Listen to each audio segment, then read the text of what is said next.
Over a year ago, the world was placed on hold. Everyone's lives drastically changed in many different ways. This is evident with individuals' jobs, sporting commitments, and many more normal life events. Every football sporting facility in Melbourne had to suspend their season without playing any games last year for all age groups due to the global pandemic.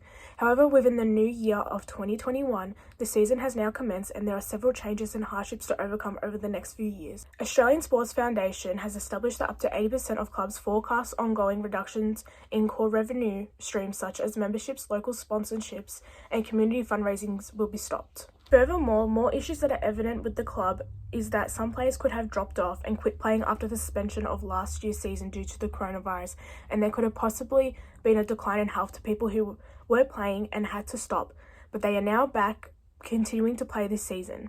Adrian Barrett, who is a trainer for many senior women football clubs, and Matthew Smith, who is a personal trainer for footballers that are injured, both comment on the consequences of the players' health in the new season. There has been a drop in motivation when we compare 2019 season and the 2021 season of women's football. There has been lower turnouts with regards to clubs, and as a result, a lot of the clubs have had to stop for the 2021 season. Athletes have lost fitness due to COVID.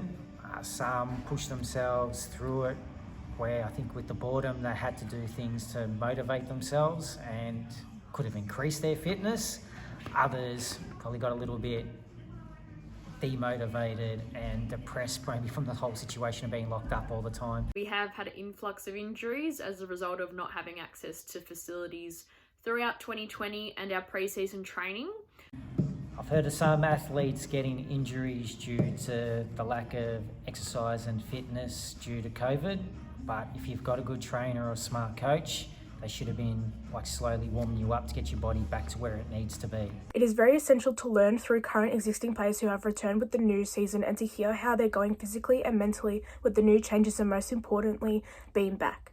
Senior women's player for Westmeadows Football Club, Jordan Duff, and Jared Lees, who was an under-19s player for Greenvale Football Club, both talk about these exact issues. Last year's season being suspended was really hard, and at first I didn't want to come back. It didn't really make me want to play, but then after the actual AFL came back, we were able to watch that, and then training came back. It definitely made it a lot easier to want to play, and my motivation built from there. It's also about the social aspect, where you can just get out there, have a kick of the footy with your mates, have a good time, make some new friends, and I think a lot of people were looking forward to being able to do that this season and not take it for granted. My body healing from all my injuries and stuff from 2019, I feel like I can play better football, so I'm motivated to get to training, get to the games each week. As it is important to hear from existing players of football clubs, it is beneficial to listen to the ex-players who either stopped playing football due to the pandemic or just lost interest for the game. Mia Whiteside, who is an ex-senior women's player, discusses her reasonings as to why she left behind the club and the sport. COVID was the reason I stopped playing football, as I'd lost interest and motivation to play once the season returned. My physical health did decrease after stopped playing football. I'm less fit and less active now and have less stamina and endurance to participate in other sports.